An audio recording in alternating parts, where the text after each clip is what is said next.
Don't come any closer.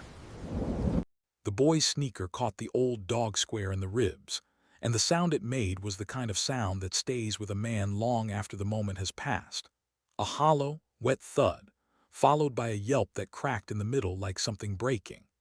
Nobody in that gravel lot knew yet that the quiet man watching from his truck window had once knelt over dying soldiers in the dust of Sangin with his bare hands slick with blood, working faster than fear could catch him.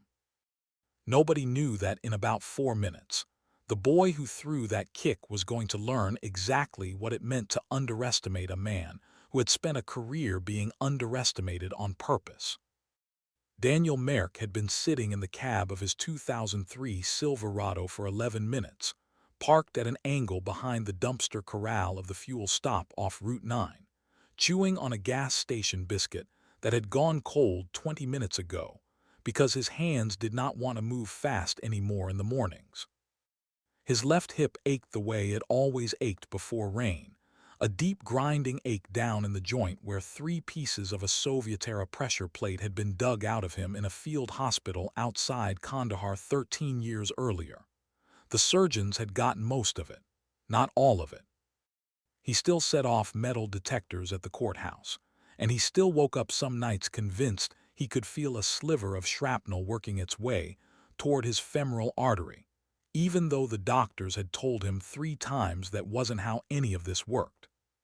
He lived 4 miles up Hollow Creek Road in a single-wide trailer that had been his uncle's before cancer took the man in his sleep, in a town called Caldwell Ridge that most people driving through only noticed because of the church steeple and the abandoned feed mill. The trailer had a leak over the kitchen sink that he'd patched twice with the wrong kind of sealant, a window unit that rattled like a diesel engine trying to turn over in the cold, and a wood stove that ate through firewood faster than his disability check could keep pace with. He ate a lot of eggs. Eggs were cheap, and eggs didn't judge a man for eating the same thing 4 nights running. He'd been living that way for going on 6 years, ever since the army had finished with him and handed him a folder of paperwork and a handshake, and sent him back into a civilian world that didn't know what to do with a man whose hands had been trained to open a chest cavity and pack it before a patient bled out on foreign dirt. The betrayal, if you wanted to call it that, hadn't come from the war. The war had been honest with him in its own brutal way. It had told him exactly what it was going to take, and then it had taken it. No, the thing that had truly broken something in Daniel Merck came 2 years after his discharge, when a caseworker at the regional VA office named Gerald Combs sat across a metal desk from him, tapping a pen against a manila folder, and told him that his claim for the hearing loss and the traumatic brain injury and the chronic pain in that hip had been denied for insufficient documentation. Insufficient documentation. As if the concussive wave that had folded him in half on a dirt road outside Sangin hadn't been documented in a field hospital report that Combs had, at that very moment, sitting closed in front of him on the desk. Daniel had asked to see the file. Combs had said that wouldn't be necessary. Daniel had learned in the years since to notice the particular stillness that settled over a man's face right before he lied to you, and Gerald Combs had worn that stillness like a mask. He had appealed. He had waited 14 months for the appeal to be scheduled, and then watched it get denied in 11 minutes by a board that never once looked him in the eye. He had stopped appealing after that. Some fights a man simply runs out of fuel for, and Daniel had learned in 3 combat deployments exactly how it felt to run out of fuel in the middle of something that mattered. In the years since, he had learned to make a small life out of small things. He picked up work where he could split firewood for a man who ran a hardware store in town, patched roofs in the fall before the weather turned, did whatever odd carpentry a bad hip could still manage without putting him flat on his back for a week. He kept his hair cut short out of old habit rather than vanity, kept his boots laced tight even around the trailer, kept the discipline of a made bed and a clean sink even when nobody was ever going to inspect either one. It was, he sometimes thought, the last uniform he had left to wear, the invisible one, the posture of a man who still got up every morning and did the small right things in order, because doing the small right things in order was the only structure left standing after the army had finished with him. He did not drink the way some of the men he'd served with drank. He had come close to it once in the first bad year, and had pulled himself back from it. Same stubborn way he pulled himself back from most things, one deliberate decision at a time, day after day, until the decision stopped needing to be made fresh every morning. So there he sat that morning in the gravel lot of the fuel stop, biscuit gone cold in his hand, staring through a windshield fogged at the edges, when he heard the yelp. He looked up in time to see the second kick land. There were 3 of them. Teenagers, 17 or 18 by the look of them, the kind of boys who had never had anybody explain to them in a way that stuck what it costs another living thing to be afraid. The one doing the kicking wore a red ball cap turned backward and had the loose, cocky posture of a kid who had never once in his life been made to answer for anything. Daniel would learn his name later, Tyler Briggs, but in that moment he was just a shape in a red cap, laughing, drawing his leg back for a third kick at something curled against the base of the dumpster corral, something Daniel had at first mistaken for a pile of shed tarp and rags. It wasn't rags. It moved. It made a sound low and pained, halfway between a growl and a whimper, the sound of something that had learned somewhere along the way that fighting back only made things worse. Daniel was out of the truck before he'd consciously decided to get out of the truck. That was the thing about the training that never quite left a man. The body moved before the mind finished catching up, the same way it had moved 100 times under fire, hands already reaching for a tourniquet before his brain had processed the wound. "Hey," he said, not loud. He had learned a long time ago that loud got a room's attention but low and flat got a room's respect, or at least got it to hesitate. "That's enough."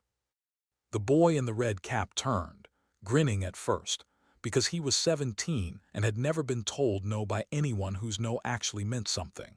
And there was a rangy older man in a faded army field jacket standing in a gas station parking lot who did not look, on first inspection, like a threat. Daniel was 51 years old.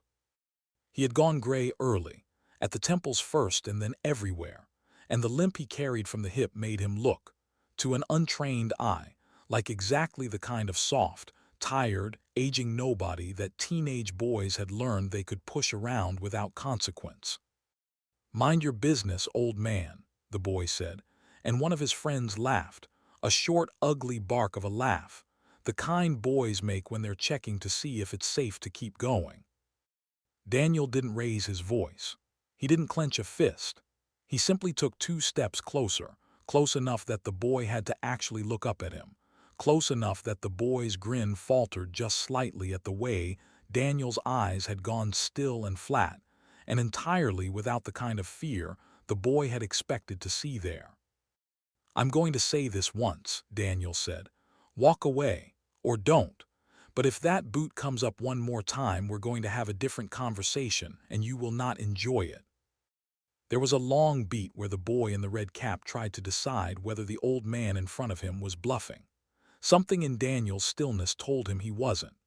The boy's friends had already started backing toward their truck, the bravado leaking out of the moment fast now that the joke had stopped being funny.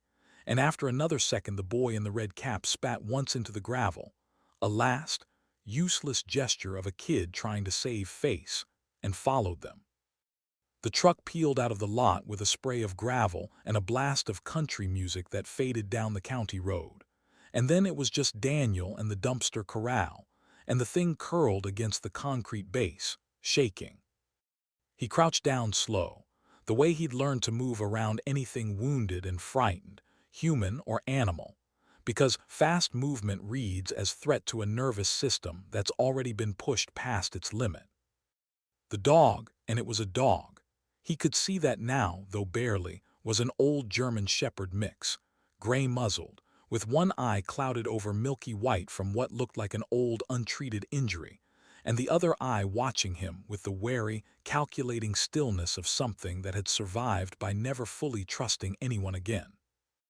Its coat was matted into ropes of filth in patches, and in other patches the fur was simply gone, worn away to scarred skin, old scar tissue and ridged lines across its flank that Daniel recognized immediately, professionally, the way another man might recognize a signature.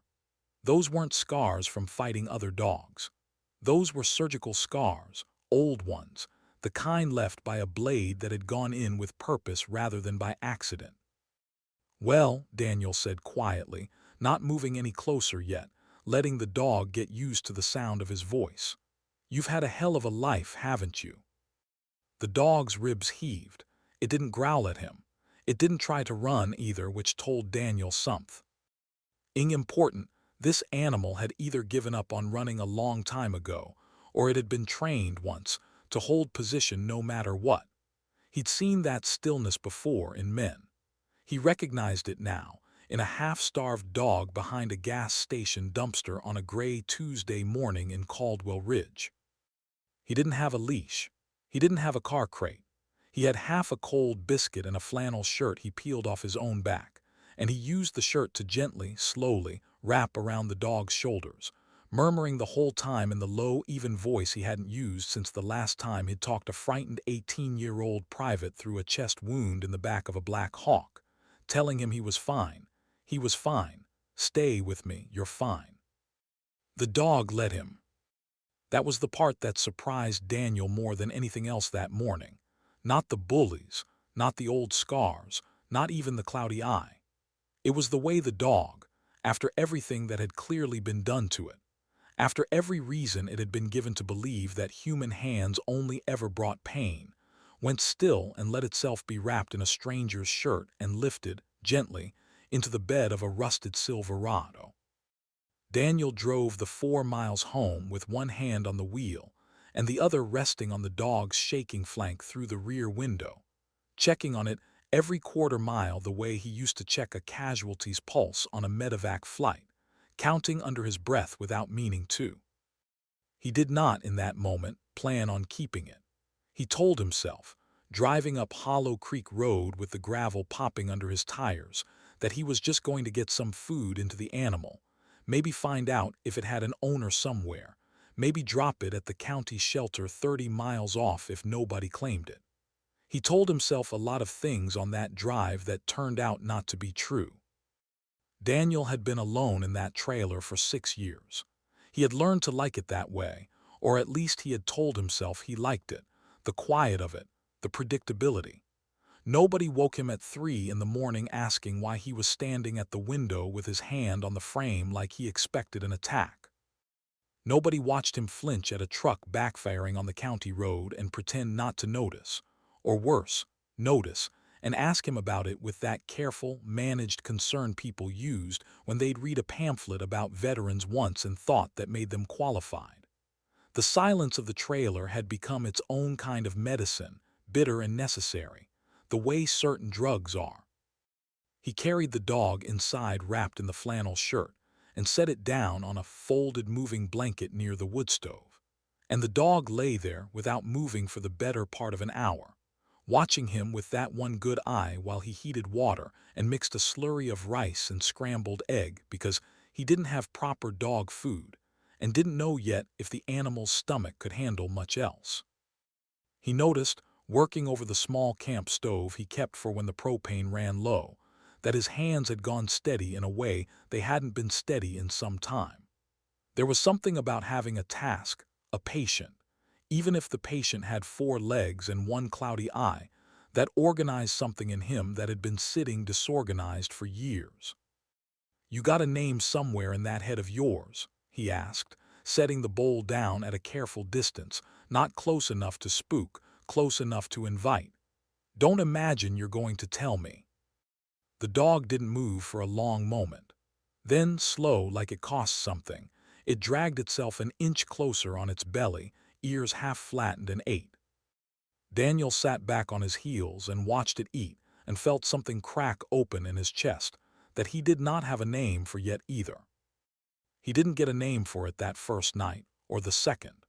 He called it dog for a week, flat and unornamented, the way a man refuses to name a thing he isn't sure he's keeping, because naming a thing is the first step toward loving it, and loving things had gone badly for Daniel Merck in more ways than he cared to count. The dog was slow to trust and slower to move. Its right hind leg dragged when it walked, an old injury that had healed wrong, without proper setting, the kind of injury that told Daniel it had gone a long time without anyone competent looking after it. He'd cleaned wounds on men in worse shape than this animal, and he approached the dog's care with the same clinical patience, boiling water and cooling it, cutting gauze into strips from an old kit he still kept in a drawer out of habit more than need, working slow enough that the dog could see every movement of his hands before those hands ever touched it. The first time he tried to clean the crusted, infected patch along the dog's shoulder, the animal went rigid, and a low sound built in its throat that was not quite a growl, more a warning hum, a request. Daniel stopped his hands midair and held them there, palms open, and waited. "All right," he said, "all right, I hear you." He waited 4 full minutes before he tried again, and this time he narrated every motion out loud, the way he used to narrate procedures to frightened soldiers who needed to know what was happening to their own bodies even while it was happening. "Gonna touch your shoulder now, just gonna touch it. There, see, nothing bad." The dog's muscles stayed tense under his hand, but it didn't snap, didn't retreat, and by the third night of this same slow ritual, the growl hum had stopped altogether, replaced by something Daniel could only describe as resignation shading, very slowly, into trust. It was during that first week that he noticed the tattoo. He'd been checking the dog's ears for mites, tilting the left one gently forward under the kitchen light, when he saw the faded green ink inside the flap, a series of letters and numbers, old and blurred with age but legible if you knew what you were looking at. And Daniel knew exactly what he was looking at because he had spent 3 years around military working dog handlers in Helmand and Kandahar, had watched them run their animals through IED sweeps ahead of his own patrol more times than he could count, had learned to recognize that particular tattooed shorthand the way another man might recognize a badge number. "Well, I'll be damned," he said quietly, sitting back on the kitchen floor with the dog's head resting heavy against his knee. "You're not just a dog, are you?" He didn't have a way to run the numbers himself, but he knew a man who might. Gunnery Sergeant Wade Ellison had been a K-9 handler liaison during Daniel's second deployment, a leathery, unhurried Marine who'd since retired to a place outside Fort Campbell and spent his days, according to the last email Daniel had gotten from him 2 Christmases back, restoring an old International Harvester tractor and complaining about his knees. Daniel hadn't called him in over a year. Some friendships survive that kind of silence intact. The way certain bonds forged under fire don't erode the way ordinary ones do, and Daniel dialed the number half expecting it to be disconnected. It rang 3 times before Ellison picked up, and his voice on the other end had the same gravel it always had. "Merck, well, I'll be damned. Is this a butt dial, or did you actually mean to call me?" "Meant to call you, Gunny." Daniel still called him that out of habit, old ranks sticking the way old ranks do. "I've got a dog here with a working tag tattooed in his ear, wondering if you can still run a lookup or if you know somebody who can." There was a pause on the line, the kind of pause that told Daniel his old friend had gone from joking to serious in the space of a breath. "Read it to me." Daniel read the string of characters off the dog's ear, slow and careful, spelling out the letters, and he heard Ellison exhale on the other end of the line, heard the creak of a chair as the man sat forward. "Give me a day," Ellison said. "I still know people. This the kind of tattoo I think it is, we'll know inside 24 hours. It took 19. Ellison called back the next evening, and Daniel could hear something in his voice that hadn't been there before, a kind of careful wait, the tone of a man about to hand over information he knew mattered. That dog's name is Blaze, Ellison said, or was official designation. Trained out of the 341st, deployed twice, first rotation to Kandahar in 2015, second to Helmand Province in 2017. Explosives detection, specialized in vehicle-borne devices. His handler was a corporal named Ethan Voss. Ellison paused. Voss was killed in an IED strike outside Sangin in the spring of 2018. Dog survived. Records get thin after that. Looks like there was a mess with contractor reassignment. Some paperwork snarl about who was supposed to take custody of working dogs whose handlers didn't make it home. And a lot of those dogs got shuffled through private kennels before anybody figured out where they belonged. Some never got sorted out at all. Best guess, that's what happened to Blaze. He fell through a crack in the system, same as a lot of good men did. Daniel sat with the phone against his ear for a long moment, looking down at the dog, at Blaze, asleep now against the wood stove with his cloudy eye twitching in some dream, and felt something settle into place in his chest, heavy and certain. Sangin, Daniel said quietly. I was there in 17, different unit, but I was there. Small war, Ellison said, big only in what it took out of people. After he hung up, Daniel sat on the floor next to the dog for a long time without speaking, running his hand slowly along the old surgical scar on its flank, understanding now exactly what that scar was: shrapnel removal. Almost certainly. The same rough trade Daniel himself had undergone on a table not so different from wherever this dog had been stitched back together after the blast that killed his handler. Blaze, Daniel sighed. Testing the name out loud in his own kitchen. The dog's ear twitched at the sound, one small motion, but he didn't wake. Daniel sat with the name a while longer, turning it over, and then shook his head slowly. No, he murmured. That was who you were for somebody else. Let's find you a name for the two of us. He settled, over the following days, on Gunny, half a joke at Ellison's expense, half a quiet tribute to every gruff, steady old hand who'd kept younger men alive by knowing exactly what needed doing before anybody had to ask. The dog didn't respond to it right away. But dogs learn names the way soldiers learn call signs, through repetition and consequence, and within 2 weeks Gunny's head came up every time Daniel said it. The weeks that followed were the slowest, and in a way Daniel could not have explained to anyone who asked, the fullest weeks he'd had in years. Mornings took on a shape they hadn't had in a long time. Daniel woke before the sun now, not because the nightmares chased him out of bed the way they used to, though some mornings they still did, but because Gunny woke first, nails clicking softly against the trailer's thin floor, and came to sit by the bed with his chin resting on the mattress edge until Daniel opened his eyes. It became a kind of alarm clock neither of them had agreed to, but both of them kept. He fed Gunny properly now. Real dog food he drove the 20 minutes into town for, mixed with a little rice for the dog's still recovering stomach. And he learned Gunny's habits the way he'd once learned the particular tells of men under his command. The small warning signs that told you something before the something arrived. Gunny had a habit, when he was anxious, of turning 3 full circles before lying down. Always 3, never 2, never 4. A ritual so precise it had clearly been drilled into him at some point rather than simply picked up. He had another habit that took Daniel longer to understand. When something upset him deeply, when a truck backfired on the county road or thunder rolled in low over the ridge, Gunny didn't bark and didn't hide.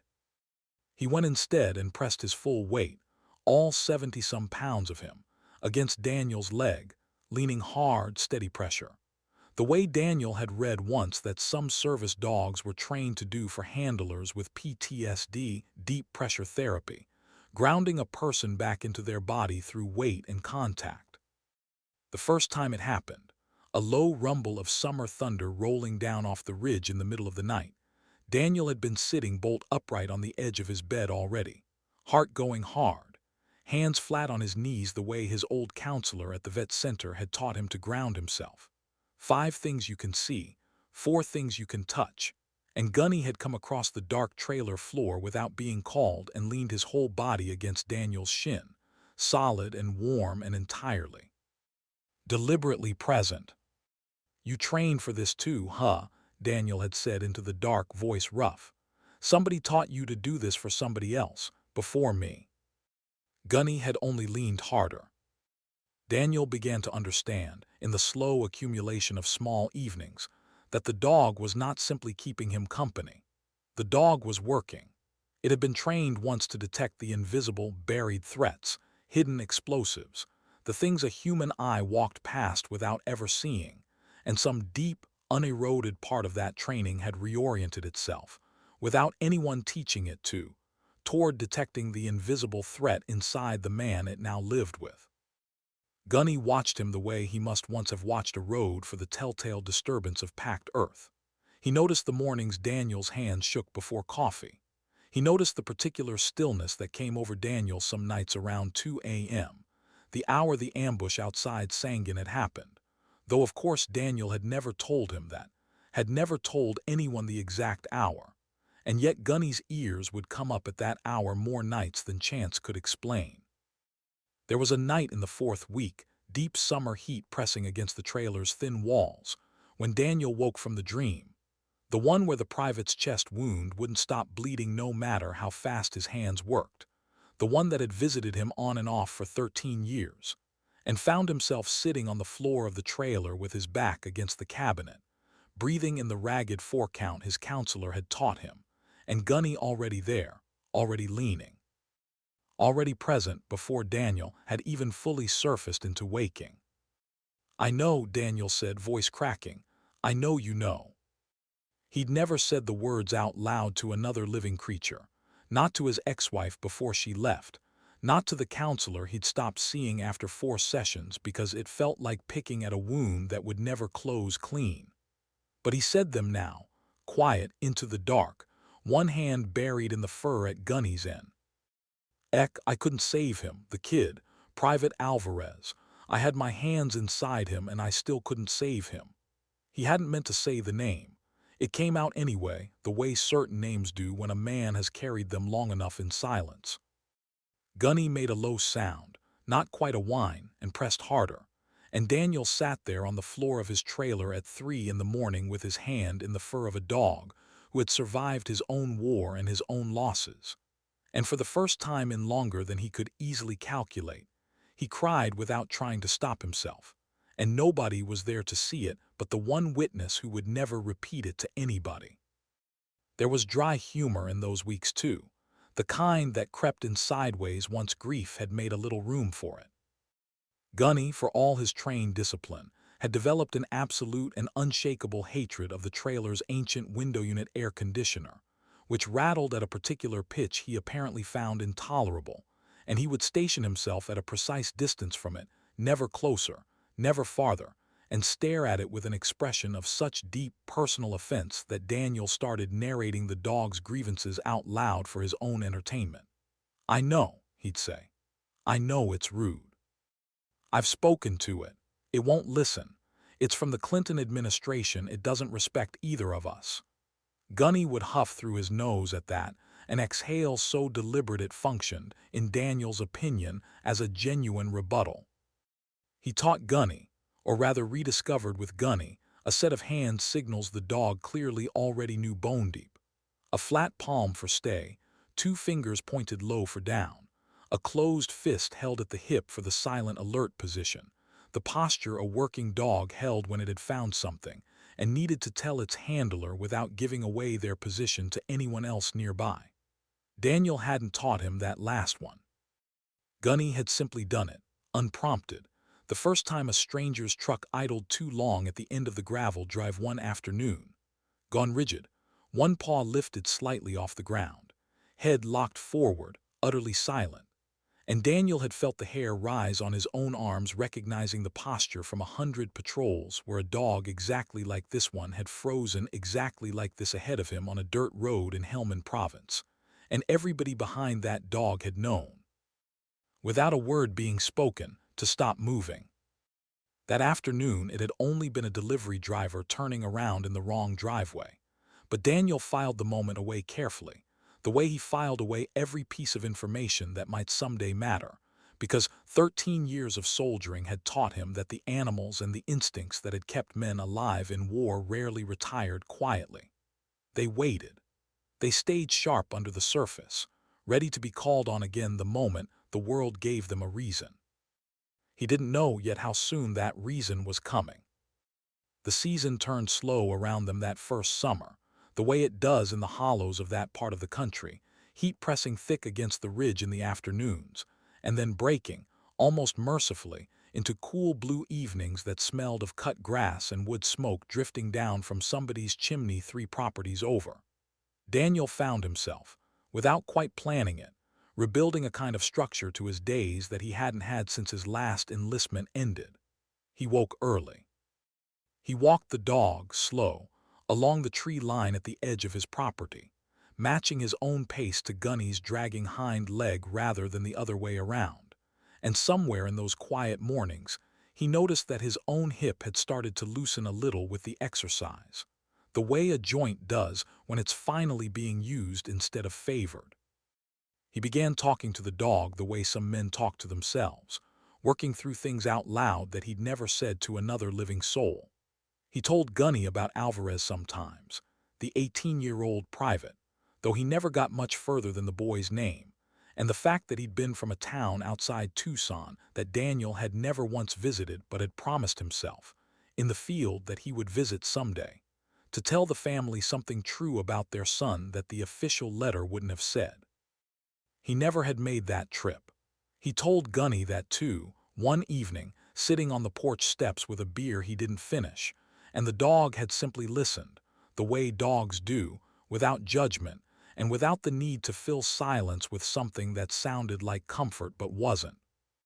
There were harder days too, days the old wound in his mind flared up the way the shrapnel in his hip flared before rain, and on those days Gunny seemed to know before Daniel did, showing up at his side in the kitchen before the shaking in his hands had even fully started, leaning in with that same deliberate weight, patient as a man standing watch. Daniel began to understand that this was not affection in the ordinary sense, or not only that. It was work. Some deep unbroken thread in the dog still understood itself as being on duty, and the duty now, instead of sniffing culverts and vehicle undercarriages for wire and packed explosive, was watching one broken-down veteran for the moment his nervous system tipped over into crisis, and getting there first. He built Gunny a proper bed that summer out of scrap plywood and an old quilted moving blanket, low enough to the ground that the dog's bad hip didn't have to fight gravity to lie down, and he drove the extra 20 minutes twice a week to a feed store that stocked a joint supplement made for aging working breeds, mixing a scoop of it into Gunny's food every morning with the same careful attention he'd once given a medication chart. There was a particular evening, a few weeks into that routine, when he sat on the kitchen floor cleaning out the last stubborn patch of infection along Gunny's shoulder, warm water and gauze and the low murmur of his own voice narrating every motion, and Gunny had let out a long, low sigh through his nose and simply rested his head against Daniel's knee, not flinching, not bracing, just present, the way a patient finally goes soft under a medic's hands once the body understands, at some deep animal level, that the hands working on it mean it no harm. "There it is," Daniel had said quietly, more to himself than to the dog. "There's the trust." He laughed too, more than he expected to. Gunny's private war against the rattling window unit escalated over the weeks into something Daniel began referring to out loud as an ongoing diplomatic incident, and there were evenings he found himself grinning alone at the dog's theatrical, wounded expression every time the compressor kicked on, the two of them keeping each other company through the ordinary tedium of a life that had, for the first time in a long while, started to feel worth keeping tedious. He noticed, too, a small vanity in the old dog that he hadn't expected. Gunny liked, specifically, to have the fur behind his ears scratched before any other part of him, and would nose Daniel's hand insistently toward that one spot before allowing any other kind of affection. A fussy, particular habit that reminded Daniel, absurdly, of certain senior NCOs he'd served under who insisted on their coffee a very specific way, and would not proceed with the day's business until they'd gotten it. The trouble started, as trouble in small towns often does, with something that looked at first like nothing at all. A truck that idled too long at the end of Hollow Creek Road, twice in 1 week, at hours that didn't match any delivery schedule Daniel could think of. He noticed it the way he noticed everything now, with Gunny beside him going quietly rigid at the porch rail, ears locked forward, that same silent, alert posture from the delivery driver afternoon, except this time it didn't relax after 30 seconds. This time it held. Daniel didn't say anything to the dog. He didn't need to. He simply stood very still on his own porch with his coffee cooling in his hand and watched the truck sit at the end of his gravel drive for 4 full minutes before it backed out slow and pulled away toward town. And something old and professional woke up in the back of his mind, some dormant part of him that had once been responsible for reading a battlefield before the battle announced itself. It was 2 days later that he recognized the truck's driver at the feed store in town. The same red ball cap, older now by the look of a few weeks but unmistakable, Tyler Briggs, leaning against the counter with the easy, entitled slouch of a boy whose last name meant something in Caldwell Ridge. Daniel had learned that name from the cashier at the fuel stop, a tired woman named Donna who'd seen the whole parking lot incident from the window and had thanked him quietly for stepping in, and who had let slip, almost as an aside, that Tyler was Frank Briggs's boy, and that everybody in town knew better than to cross Frank Briggs, because Frank Briggs owned half the scrap yards and reclamation lots between Caldwell Ridge and the county line, and Frank Briggs had friends in the courthouse. Daniel had filed that information away too, the way he filed everything, without yet knowing what shape it would eventually take. The shape arrived on a Thursday evening in late summer, when Gunny began pacing the length of the trailer in a way Daniel had never seen him pace before. Not anxious exactly, not the thunderstorm pacing, something more deliberate, nose low, working a scent or a sound that Daniel's own senses couldn't register, circling back again and again to the front window that faced the tree line at the edge of the property. "What is it?" Daniel murmured, following the dog to the window, and it was there in the deep blue dusk that he saw the flashlight beam bobbing low through the trees a good 200 yards off, moving in. A pattern too careful, too searching, to belong to somebody simply out for an evening walk. He didn't call out, he didn't turn on his porch light. 13 years of training told him that announcing yourself to an unknown party in low light was how good men got hurt, and he moved instead the way he'd been taught to move on a patrol, low, quiet, using the tree line's own shadow, Gunny silent and low beside him with that same locked-forward posture, guiding him, Daniel realized with a jolt, guiding him toward the source of the disturbance the way a trained detection dog guides a handler toward a buried device, careful, deliberate steps. A pause every several yards to reorient. They found at the edge of Daniel's own property line, not an intruder but a hole, a deep, recently dug hole, 4 feet across, half filled back in with loose dirt, and beside it a rusted metal lockbox, cracked open and empty, and scattered nearby a handful of papers gone soft with old rain, papers Daniel gathered up carefully in the dark and carried home without reading them yet. Some old instinct telling him this was evidence now, and evidence needed to be handled clean. It was well past midnight before he sat at his kitchen table with a headlamp and spread the papers out to dry, Gunny lying watchful beside his chair, and began to read. They were financial records, old ones, water-stained, some of them carbon copy triplicates of a kind nobody had used in over a decade, bearing letterhead that made Daniel's stomach go cold the moment he recognized it. The Regional Veterans Affairs Office, the very one where Gerald Combs had sat across a metal desk from him and told him, with that particular practiced stillness, that his claim had been denied for insufficient documentation. The records were disbursement logs, retroactive benefit payments, the kind owed to veterans whose claims had been wrongfully denied and later approved on appeal, back pay that could run into tens of thousands of dollars per case. and next to a column of veterans' names, dozens of them, Daniel saw a second column of routing numbers that didn't match any bank a person would reasonably use, routing numbers that, when he searched them with shaking hands on the cracked screen of his phone at 1 in the morning, traced back to a shell account registered under a name he now recognized instantly: Briggs Reclamation and Metals Holdings, LLC. He sat very still for a long time after that, the headlamp's white circle trembling slightly on the table because his hands had started to shake. Not from fear this time, but from something colder and more focused.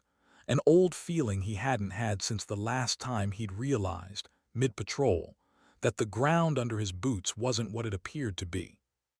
Gerald Combs had not simply denied his claim out of bureaucratic incompetence. Gerald Combs had denied dozens of claims, delayed dozens more, sat on approvals until veterans gave up or died waiting, and quietly redirected the retroactive back pay owed to those veterans into an account controlled by Frank Briggs, a man who ran half the scrap and salvage business in 3 counties and apparently laundered stolen veterans' benefits through it. And somewhere along the way, whether through carelessness or panic, somebody had buried a lockbox full of the paper trail at the edge of the one property in the county owned by a man neither of them had accounted for, a man who happened to be exactly the kind of person trained to notice when something didn't add up, and who now happened to own a dog trained to notice exactly the same thing. Daniel understood, sitting there in the lamplit dark of his own kitchen with the dog steady breathing beside him, that this was not an accident. Somebody had panicked or been careless or both, and had chosen his stretch of tree line to bury something they no longer wanted found, likely believing, correctly for a long while, that a broke, forgotten veteran living alone at the end of a gravel road was the last person in Caldwell Ridge anybody needed to worry about. They had not accounted for Gunny, and they had badly, dangerously underestimated exactly what kind of man Daniel Merrick had once been trained to be. He did not go to the sheriff that night, and he did not go the next morning either, because 13 years of service had taught him one lesson above all others. You do not move on partial information, and you do not move without knowing who else might already be watching you move. He spent the following 4 days doing what he had once been trained to do in a very different context, gathering a full and methodical picture before he ever took a single overt step. He started by laying the papers out across his kitchen table under the good lamp, sorting them the way he'd once sorted a casualty triage line, by urgency and by what each one could tell him if he read it carefully enough. Some of the pages were nothing but routine intake forms, names and case new. Embers he didn't recognize, veterans from 3 counties over whose only connection to Daniel was the shared misfortune of having their claims processed through the same regional office. Other pages were harder to read for reasons that had nothing to do with the water damage. A man named Curtis Fowler, discharged with a spinal injury, denied twice before his claim was quietly approved 18 months after he died waiting. The retroactive payment owed to his widow rerouted, according to the routing number scrawled beside his name, into the same shell account that kept surfacing again and again, no matter how many pages Daniel turned. He sat with that page longer than any of the others, jaw tight, Gunny's head resting heavy across his boot as if the dog understood, in whatever way dogs understand grief that isn't their own, that this was a moment that required stillness rather than comfort. He drove into town the next morning and sat for a long while in the truck outside the county recorder's office before he went in, running through in his head exactly what he intended to ask for, and exactly what he did not intend to say. The way he used to rehearse a handoff report before a medevac crew arrived, so that nothing got lost or garbled in the moment. The clerk who pulled the business filings for him was an older woman named Sue Ellen, who remembered Daniel's uncle from church and asked no questions beyond whether he wanted single-sided or double-sided copies. And Daniel walked out 20 minutes later with a thin stack of paper that confirmed, in the dry, bloodless language of estate filing, that Briggs Reclamation and Metals Holdings, LLC had been registered 11 years earlier with Frank Briggs listed as sole managing member, and that its registered address matched, almost exactly, one of the routing destinations scrawled in the margins of the water-stained ledgers. That afternoon, he parked across from the regional VA office for the better part of 2 hours, coffee going cold in the cup holder, watching without watching, the old surveillance discipline coming back to him, the way muscle memory comes back to a man who hasn't run in years but still remembers how his legs are supposed to move. He watched Gerald Combs walk out to the parking lot a little after 4, watched him get into a truck that had no business belonging to a man on a GS-9 salary, black and new and gleaming even under the flat gray sky. And Daniel wrote the license plate down on the back of a gas receipt without ever getting out of his own truck. He called Ellison that night, and Ellison, in turn, gave him Patricia Ruiz's direct line, and Daniel found himself, for the first time in longer than he wanted to admit, grateful for the particular fellowship of men who had once worn the same uniform and still, all these years later, picked up the phone for each other without needing to be asked twice. He drove, without stopping, past the county courthouse and photographed the public business filings for Briggs Reclamation and Metals Holdings, LLC, filings that were a matter of public record and available to anyone patient enough to ask the right clerk. He drove out to the regional VA office parking lot on his own initiative one afternoon, not to go inside, but to sit and watch, the way he'd once watched a compound from a rise a half-mile off, and confirmed with his own eyes that Gerald Combs still drove a truck that looked considerably more expensive than a GS-9 caseworker's salary ought to afford. He called Ellison again, not for records this time but for a name, an old friend of Ellison's who now worked as an investigator for the VA's Office of Inspector General, a woman named Patricia Ruiz, who took Daniel's call on the strength of Ellison's introduction, and listened, without interrupting, for 11 straight minutes while Daniel laid out everything he had found, calm and precise, the same clinical voice he'd once used to report a casualty's vitals over a radio under fire. "Send me photographs of every document," Ruiz said finally. "Do not confront anyone. Do not go back to that hole in the ground. If what you're describing is real, and it sounds real, you are sitting on evidence of a federal benefits fraud scheme that's been running for years, and the moment the people responsible realize a paper trail is missing, they are going to come looking for it." Daniel had already reached the same conclusion on his own, 3 nights earlier, lying awake with one hand resting on Gunny's flank, feeling the old dog's ribs rise and fall in the dark. He had lived long enough inside the logic of men who believed they were untouchable to know exactly how they behaved when they felt that untouchability start to slip. The confirmation came on the 5th night, later than either of them expected, in the form of headlights that killed themselves at the end of Hollow Creek Road, and a truck door that closed too softly to be anything but deliberate. Gunny was on his feet, and silent before Daniel had even fully registered the sound, already in the alert posture at the window, one paw lifted, head locked toward the tree line, and Daniel felt the old machinery in his own body come awake alongside the dog's, the flat, focused calm that had once let him work through a mass casualty event without his hands ever once losing their steadiness. He did not turn on a single light. He moved through his own trailer the way he had once moved through unfamiliar buildings on foreign ground, close to the walls, weight forward on the balls of his feet despite the ache in his hip, and eased the back door open onto the dark yard with Gunny silent at his side, guiding again, that same deliberate pacing, nose working the night air.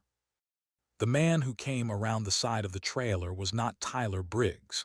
He was older, heavier through the shoulders, moving with the particular economy of somebody who had done this kind of work before, and he carried something in his right hand that caught what little moonlight there was in a thin, dull gleam.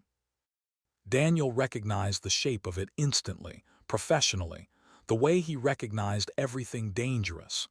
A fixed-blade knife, held low and forward, the grip of a man who intended to use it rather than merely threaten with it. Daniel did not shout a warning. 13 years had taught him that warnings gave an armed man time to close distance, and distance, in that moment, was the only asset Daniel actually possessed. He gave Gunny a single silent hand signal instead, the flat closed fist at the hip, and the old dog moved before the man had even registered there was a second living thing in that yard. A low, fast shape out of the dark that hit the back of the man's knee hard enough to buckle it. And in the half-second the man's balance broke, Daniel closed the distance himself, controlled and economical, no wasted motion, and drove his forearm up into the man's wrist hard enough to send the knife spinning into the grass. It was not, in the end, a long fight, and it was not a clean or cinematic one either. Daniel felt his own body moving in the strange, detached way it used to move in the worst moments overseas, thought outrunning fear, hands finding the angles they'd been drilled into finding 1,000 times over on a training mat years ago. He did not try to overpower the man, because he knew, even in the half-second it took to close the distance, that he no longer had the raw strength for that kind of fight. He used the man's own momentum instead, redirected it, let the leg Gunny had buckled do half the work for him, and drove his forearm into the man's wrist with the flat, economical motion of somebody disarming a combative patient who didn't know yet that the needle in his own hand was the thing about to hurt him. The knife spun off into the dark grass with a small metallic sound that seemed, in that moment, unreasonably loud. The man twisted, tried to recover his footing, and Daniel felt his own hip scream in protest as he pivoted with him, refusing to let the smaller, faster man regain the angle. It was two exhausted, aging bodies grappling in the dark now, nothing tactical or elegant left in it, just grunting effort and the wet smell of turned earth, and the man cursing low and desperate as Daniel used the same joint lock technique he'd been taught for restraining a combative casualty, forcing the man face down into the dirt with an arm wrenched up behind his back while Gunny stood braced over both of them, low growl steady, guarding rather than attacking. Exactly the way a trained working dog holds position once the threat has been neutralized, rather than escalating it further than the situation required. Daniel's own breath came ragged, and somewhere in the effort of holding the man down he registered, distantly, the old familiar ache of his hip flaring white-hot, and understood that he would pay for this tomorrow, and that the paying would be worth it. "Who sent you?" Daniel said, breathing hard, knee planted between the man's shoulder blades. The man didn't answer at first. Daniel adjusted the pressure on the joint lock, not cruelly, just enough to remind the man that further silence had a cost, and the man gasped out a name that confirmed everything Daniel and Ruiz had already suspected: Frank Briggs, panicked after learning, likely from his own son's loose talk, that the old veteran on Hollow Creek Road had found the buried box before anyone could quietly retrieve it. Daniel held the man there in the dark, one hand steady on his shoulder, the other already reaching for the phone in his back pocket, and dialed not the sheriff first but Patricia Ruiz's direct line, because he had learned, across a long career of watching bureaucracies fail people, that some evidence needed a federal hand on it before local hands could quietly lose it. The weeks after that moved faster than anything had moved in the 6 long years since Daniel's discharge, and yet some. In the parts that mattered, they moved slow and careful too. Ruiz's office, working alongside county investigators who had no love for Frank Briggs once the full picture came into focus, built a case methodically over the following months. The buried lockbox, the shell account routing numbers, testimony from 3 other veterans whose claims had been quietly stalled the same way Daniel's had, and eventually a cooperating statement from the very man who had come armed into Daniel's yard, who traded what he knew about Briggs's operation for a lighter sentence of his own. Gerald Combs was placed on administrative leave within 2 weeks and indicted within 4 months on federal charges of benefits fraud and conspiracy. Frank Briggs's businesses came under a level of scrutiny that unraveled considerably more than the veteran's scheme alone, though that part of the story belonged to lawyers and auditors now, not to Daniel. Tyler Briggs, for his part, was never charged with anything beyond a juvenile citation for animal cruelty that Donna from the fuel stop made sure got filed properly this time, and Daniel found, somewhat to his own surprise, that he took no particular satisfaction in the boy's small public humiliation. Some justice didn't need to be savored. It only needed to happen. The VA reopened Daniel's claim within that same window, and this time an actual review board looked at an actual complete file. And this time the shrapnel and the hearing loss and the traumatic brain injury were documented exactly as they always should have been. And the retroactive back pay that arrived, months later, in a lump sum that made Daniel sit very still at his kitchen table for a long time, was more money than he had held in one place in years. He didn't spend much of it. He fixed the leak over the kitchen sink properly this time, and he replaced the window unit with something that didn't rattle, mostly for Gunny's sake, and he paid off what little debt remained from the years he'd gone without steady income, and the rest he set aside without much ceremony, because it had never really been the money he'd been fighting for. Patricia Ruiz called him herself, near the end of it, to tell him that the department wanted to offer him a formal commendation, a modest reward for the role his evidence had played in uncovering the fraud, and Daniel had thanked her and asked, quietly, if there was any way the recognition could instead be directed towards setting up a proper review process for veterans whose claims got stuck the way his had. Ruiz had gone quiet on the line for a moment, and then told him she'd see what she could arrange. And a few months later Daniel got a letter informing him that a modest advocacy fund had been established in his name at the regional office, intended to help other veterans navigate exactly the kind of bureaucratic wall he had nearly been buried under. He didn't feel like a hero about any of it. He felt mostly tired in the good the way a man feels after a long patrol has finally ended and the perimeter is finally, actually secure. Word got around Caldwell Ridge the way word always does in a town small enough that everybody's business eventually becomes everybody's business, and Daniel found himself, in the months after, the recipient of a strange and unfamiliar kind of attention. Donna at the fuel stop started slipping an extra biscuit into his bag without charging him for it, waving off his protest with a look that told him not to bother arguing.